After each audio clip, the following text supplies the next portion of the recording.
Jadi suara tangisan itu tuh seperti berkeliling mengitari rumah. Ya Allah. Dan yang seram itu seperti ada garukan-garukan di tembok. Itu kejadian belum malam ya, sekitar jam-jam 9-an ya. Namun karena memang sebutlah di tengah hutan kalau boleh Iya, dibilang. benar. Jadi jam 9 itu sudah sangat malam sekali.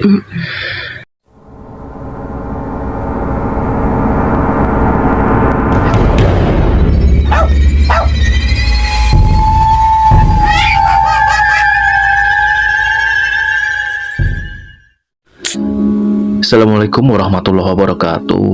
Waalaikumsalam warahmatullahi wabarakatuh.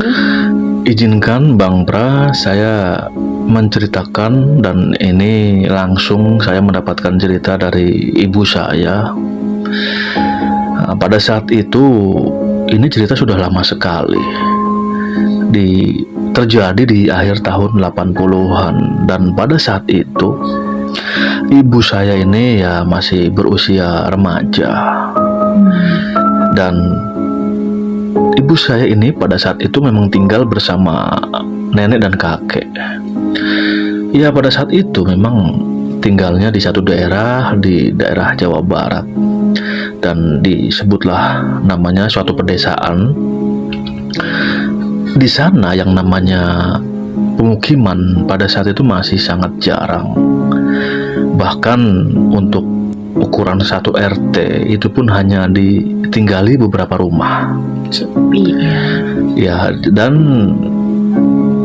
pada saat itu memang masih sangat didominasi oleh alam yang sangat istilahnya masih banyak pepohonan. Nah, jadi begini Bang Pra, pada saat itu ya kakek saya ini baru mendapatkan istilahnya bagian sebuah tanah atau sebidang tanah. Itu didapatkan dari orang tuanya. Ya kalau dibilang dari buyut nenek ya, atau kakek nenek ya istilahnya. Ya intinya seperti itulah. Nah kemudian memang pada saat itu setelah mempunyai tanah tersebut, ini rencananya akan dibangun sebuah rumah yang dulunya memang rumah kakek ini belum terbuat dari bangunan yang kokoh ya atau di semen, jadi masih menggunakan kayu. Dan akhirnya setelah rezeki itu ada, nah, kakek saya itu akhirnya membuat sebuah rumah yang kalau boleh dibilang ini permanen sekali, dengan menggunakan pasir dan bata merah juga semen. Cuma masalahnya di sini ini jaraknya jauh sekali dengan rumah warga. Jadi bahkan hampir mendekati dengan perkebunan atau perhutani ya. Namun di situ ya tidak ada berpikiran macam-macam. Akhirnya dibangunlah rumah kakek kami itu dengan waktu pembangunan kira-kira hampir 4-5 bulan. Nah kemudian setelah proses itu terjadi atau proses rumah ini jadi, itu kakek saya pun pindahan. Ya kebetulan memang pada saat itu keluarga kakek saya itu kan mempunyai 4 orang anak. Anak pertama ibu saya, kemudian 2 adiknya. Nah anak pertama itu laki-laki, itu sudah bekerja di luar daerah. Nah kemudian ibu saya yang pada saat itu memang masih remaja, dan 2 adiknya yang masih anak-anak. Nah singkat lagi, akhirnya setelah syukuran rumah kakek, nah, itu akhirnya ditempati. Cuma ini yang satu sisi disesalkan juga, bagaimana itu kok bisa terjadi. Nah itu di belakang rumah kakek ya, ya jaraknya tidak jauh. Ada apa itu? Itu ada kejadian orang gantung diri. Nah itu ya jaraknya kalau kita ambil gampangnya itu tidak sampai dengan 50 meter. Masya Allah, dekat Jadi dong ya. Jadi ya masih boleh dibilang ya tidak jauh ya. Mm-mm. Ya itu terus terang itu menjadi sebuah beban bagi keluarga kakek. Mm-mm.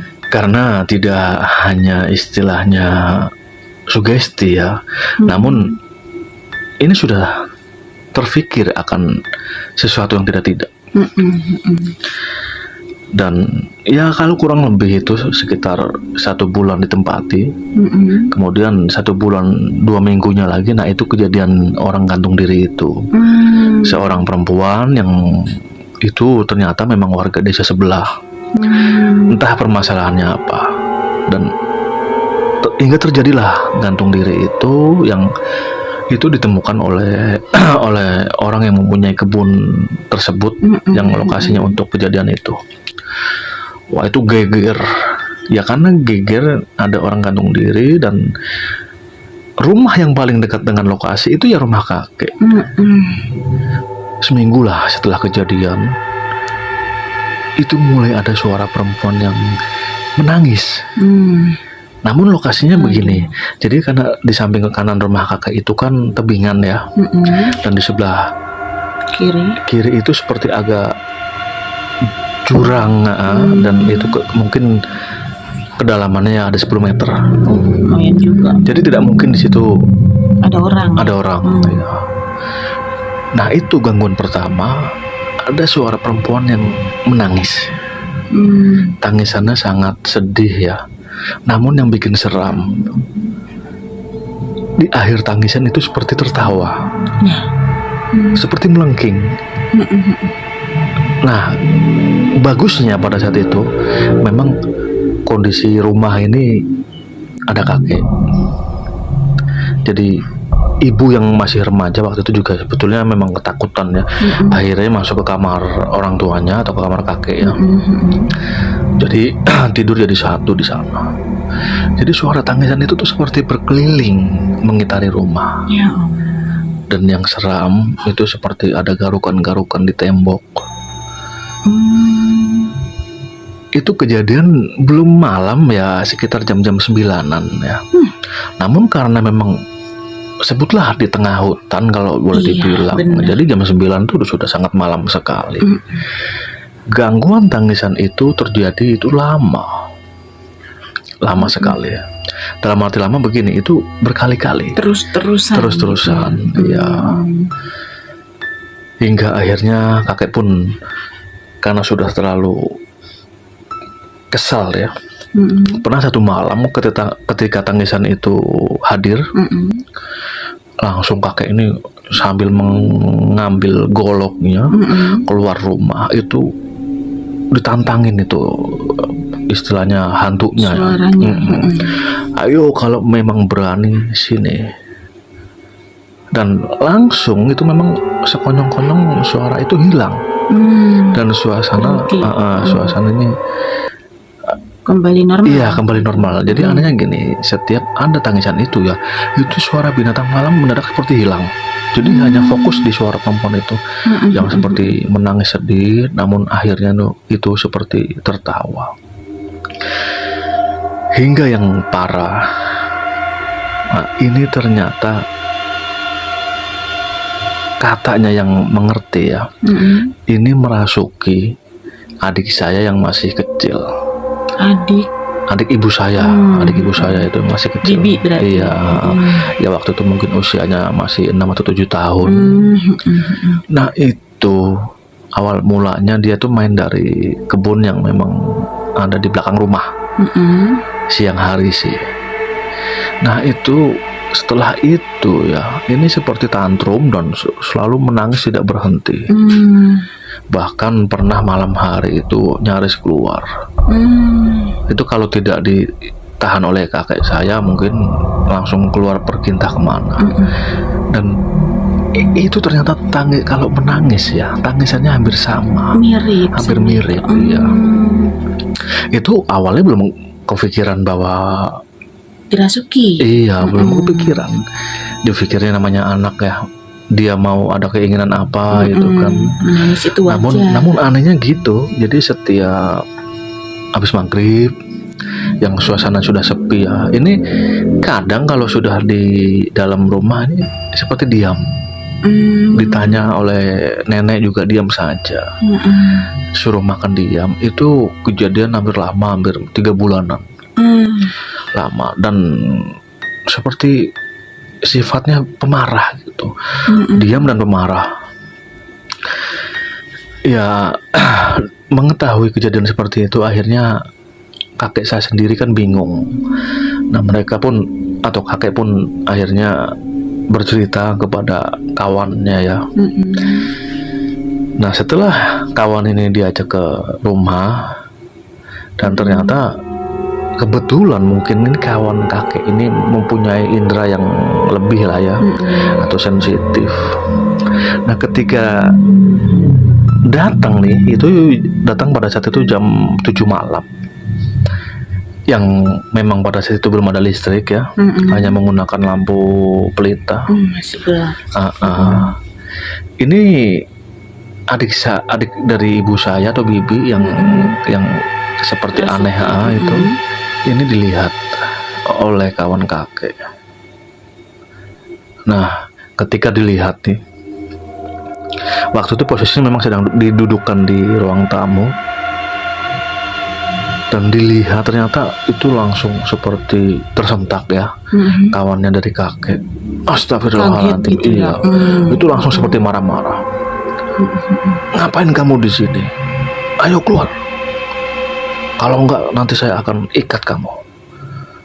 Kenapa ngeganggu-ganggu keluarga di sini yang tidak punya dosa sama kamu? Itu. Akhirnya teman dari kakek itu sebutlah dengan Pak Burhan lah ya, biar gampang. Akhirnya Pak Burhan itu minta air segelas, air putih lah. Nah, Pak Burhan ini pun akhirnya membacakan doa-doa ya. Kemudian disuruh minum, dan ketika disuruh minum Nggak mau. itu tidak mau, tidak langsung mau ya. Akhirnya dipaksa diminum, dibalurkan ke seluruh tubuh ya, sampai jempol-jempol itu. Dan setelah itu akhirnya Pak Burhan pun seperti mengeluarkan gerakan yang aneh ya, seperti menarik lah dari tubuh bibi saya itu. Dan setelah ditarik seperti itu, akhirnya pun tiba-tiba bibi saya ini seperti Baru setengah sadar. pingsan, enggak seperti pingsan, dan langsung tertidur. Itu. Dan memang kalau kata Pak Burhan ini, dia bilang ya padahal Pak Burhan ini tidak tahu dengan kondisi Kasus. iya, karena Pak Burhan ini kebetulan jauh rumahnya dari kakek. Kebetulan main aja gitu Iya, ya. jauh. Dan akhirnya apa? Itu pohon tempat kejadian ya, kalau bisa lah memang harus ditebang gitu, karena kalau enggak ini akan sangat mengganggu keluarga di sini. Nah, kemudian begini, kakek pun bilang, ya masalahnya gini Pak Burhan, kebun yang tempat kejadian itu bukan punyanya. iya. Nah, itu bagaimana? Ya akhirnya pun Pak Burhan bilang, ya udah begini aja, anterin saya ke yang punya pohon itu atau posisi kebun itu ya. Nanti saya jelaskan, karena ini akan sangat mengganggu kalau tidak segera diatasi ya. Nah, kemudian akhirnya pun singkatnya ya, Pak Burhan ini pulang. Nah, ketika Pak Burhan pulang, Digote. ini enggak, jadi suara ketawa itu muncul lagi Lah? yang ada di luar. Itu sangat menyeramkan, bahkan lebih dari suara yang selama ini. Sepertinya bahkan marah ya, seperti marah, seperti tembok itu seperti digaruk-garuk. Bahkan genteng ini seperti dimainkan, diturunkan, dinaikkan, diturunkan. Itu. Ya kakek kebetulan memang sudah bisa menguasai keadaan ya. Akhirnya sama, keluar lagi dan ditantang sosok itu. Dan ya memang tidak mewujud ya. Namun ketika kakek melihat ke genteng, ini seperti dilihat memang ada satu bentukan sosok yang memang posisinya seperti merangkak gitu. iya. Dan ketika sosok itu terlihat, langsung seperti lenyap, seperti asap, langsung hilang. Itu. Ya, kemudian ini, ya paling pagi harinya lah, ketika siangan dikit, ini Pak Burhan datang lagi. Dan ini memang akhirnya janjian dengan kakek ya, untuk menemui yang punya kebun itu, di mana lokasi kejadiannya. Dan ketika akhirnya mereka pun menemui sang mempunyai kebun itu, sebutlah dengan Pak Rohman ya. Nah, ketika datang ini ke rumahnya, dan kebetulan memang kakek tahu rumahnya. Ketika datang, ya secara garis besarnya bahwa minta izin untuk menebang. Kalau perlu, kira-kira harganya masih terjangkau, dibayarin itu. Nah, di sini Pak Rohman pun bilang, saya bukannya mau tidak mengasih atau melarang. Iya, pohon sih sebenarnya hanya pohon kecil. Kira-kira ini seperti pohon coklat. Jadi tingginya itu tidak sampai 5 meter, paling 3 meteran. Bahkan Pak Rohman sendiri ini seperti menyuruh. Kenapa? Silakan, Iya. gitu. Kenapa? Ya ternyata yang diganggu dia juga diganggu.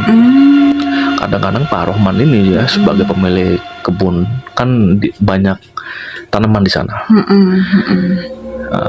Ini kalau mau pulang dari kebun ya sekitar jam 5-an lah. Ini kadang-kadang seperti ada yang mengikuti. Nah, seperti ada suara perempuan yang kadang-kadang memanggil namanya. Iya, Serem banget. itu memanggil namanya. Kadang-kadang ada suara tangisan. Ya memang setelah kejadian banget itu ya, gandirnya itu, Pak Rohman itu 3 hari juga tidak ke kebunnya. Jadi itu tadi, akhirnya Pak Rohman tuh menyuruh Pak Burhan, karena ternyata juga yang diganggu bukan hanya keluarga kakek, ternyata ini juga diganggu. Bahkan kadang-kadang ini sampai pernah itu diikuti sampai rumah loh. Waktu itu pulang ini habis maghrib dari kebun, habis maghrib itu diikuti nih kalau sedang jalan ya. Ini di belakangnya seperti ada yang ikut. Serang. Ketika nengok, dia nggak ada apa-apaan. Gitu. Ya akhirnya singkat cerita, Pak Rohman pun mempersilahkan ditebang. Tapi kalau memang nanti di kemudian hari ada apa-apa, Pak Rohman tidak bertanggung jawab. Gitu. Ya akhirnya pun betul, ketika sehari kemudian ya akan menebang nih, Pak Burhan dan kakek pun ke Kebun itu. iya, ke lokasi tempat gantung diri yang memang di sebuah pohon coklat. Dan betul ya, jadi ternyata begini. Kalau menurut penerawangan Pak Burhan, jadi sosok yang mengganggu itu sebetulnya bukan murni dari sosok yang Gandir itu. iya. Di sana itu juga sebetulnya memang ada sosok-sosok lain yang lebih tua. Dan ini katanya Yang sudah menghuni duluan. dengan adanya kejadian itu, Membangkitkan, bukan? ya entah tujuannya apa, namun dapat momen mungkin istilahnya, seperti dapat momen. Ya akhirnya muncullah kejadian-kejadian yang menyeramkan seperti itu. Dan setelah itu dinetralkan ya, memang ditebang, sebagian dibakar lah, bahkan bonggolan itu Cabut. itu diberi seperti pasak yang dari bambu, dipakukan ke sana. Dan Pak Burhan pun berpesan kepada yang ada di sana atau penghuni sana, jangan sampai mengganggu lagi keluarga ini dan keluarga yang lain juga. Suatu saat nanti memang sudah ada pemukiman. Ya itu sih cerita dari Pak Burhan ya. Tapi memang sih semenjak kejadian Pak Burhan seperti itu, ini tidak ada kejadian-kejadian yang aneh. Itu bahkan suara-suara tangisan juga sudah tidak ada. Gitu. Dan yang aneh lagi, ini seperti mendapat energi baru ya. Jadi keluarga dari kakek ini seperti agak berani sekarang. Jadi nggak takutan. iya, mungkin karena juga sudah agak lama ya tinggal di situ, walaupun belum tahunan tapi sudah agak lama. Beradaptasi ya. Iya, kalau awal-awal itu kan seperti malam hari aja seperti ketakutan itu. Karena memang betul-betul tinggal sendiri di pinggiran pemukiman, Pinggir iya. hutan. Itu. Jadi itu Mas Pra cerita yang dialami oleh ibu saya ketika pada saat itu memang sedang atau masih berusia remaja ya. Dan kejadiannya memang sudah lama sekali di tahun 80-an akhir lah kalau tidak salah itu. Dan di sini juga saya mengucapkan terima kasih. Wassalamualaikum warahmatullahi wabarakatuh. Waalaikumsalam warahmatullahi wabarakatuh. Terima kasih atas ceritanya. Dan tidak banyak kata, saya tutup. Wassalamualaikum warahmatullahi wabarakatuh. Waalaikumsalam.